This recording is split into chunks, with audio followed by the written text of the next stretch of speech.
Welcome to the Quest Forums channel, and today we've got a great question, a detail in the Bible. I've never even noticed this before myself. Not that I've noticed each and every one, but it's just escaped my notice, and it was very interesting to be able to look into. Someone asks, in Acts, the description of Paul's shipwreck says that they were in the middle of the Adriatic Sea, but later it says the island they shipwrecked on was Malta. Malta's in the Ionian Sea, not the Adriatic. Was the Ionian Sea known at that time as part of the Adriatic Sea? I know the Bible can't be wrong, so what's going on here? Now, this person asking this question is asking about Acts 27. That's the chapter that describes this experience of Paul's on the Mediterranean. And particularly verse 27, that's where it says, when the 14th night came, we were drifting in the Adriatic Sea. And about midnight, the sailors thought they were approaching land.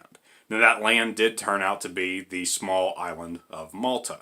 And I'm going to try to include a map here. I may not have the technical skill to do so. If not, you can go to the link to the article in the description if you want to check out the geography of all of this. But the detail is that Malta is a very small island that is south of Italy, south of Sicily. And it is in the Ionian Sea. Meanwhile, the Adriatic Sea is much further to the north and to the east of the Italian peninsula in between Italy and Greece. And so they are very different. The locations are very different. We have to ask ourselves, did Luke, who wrote Acts, did he get this detail wrong?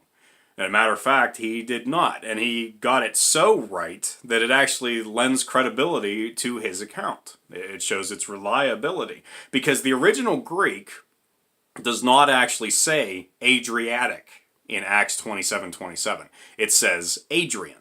Now, there's not much difference. They're actually based on the same root word. I think a city in Italy is what they're based on. But even though they share that root, they actually describe different things. The Adriatic has always been and has continued to be that area just east of Italy.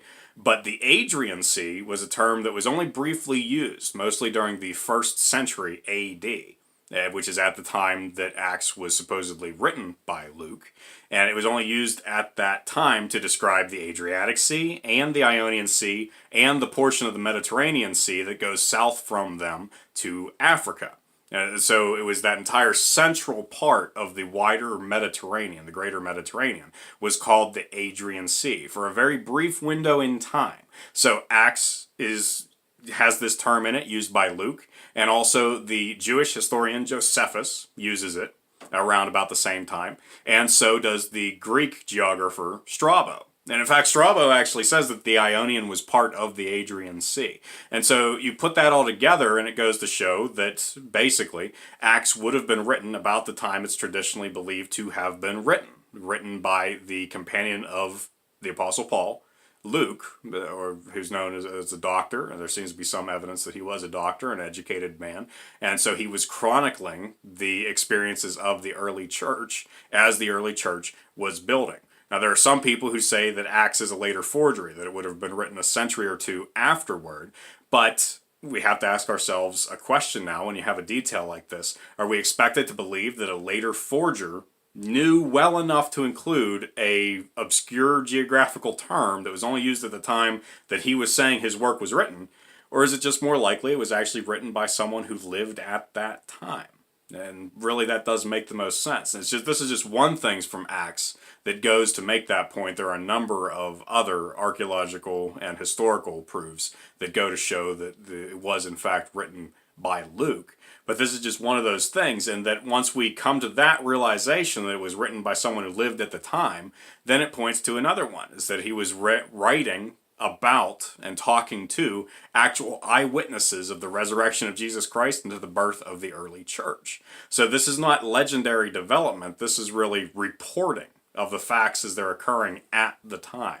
It's a pretty amazing thing when we realize that, and it just goes to show, as so often happens, as always happens really, that the Bible is shown to be a reliable witness of history. And so this is a great question, a short one, and very enjoyable again to look into, so I thank you for giving me the chance to do so. If anyone out there has a question about the Bible, feel free to send it my way. You can do so by leaving a comment here or connecting on social media. I have a few links in the description, or emailing me at ask@questforums.org. If you would, you can really help out this channel to grow by hitting the thumbs up and subscribing, and if anyone's willing to give a donation to be a monthly supporter of Quest Forums, you can do so at my Patreon link that's also in the description. Thanks very much for checking out this video, and until next time, keep looking up.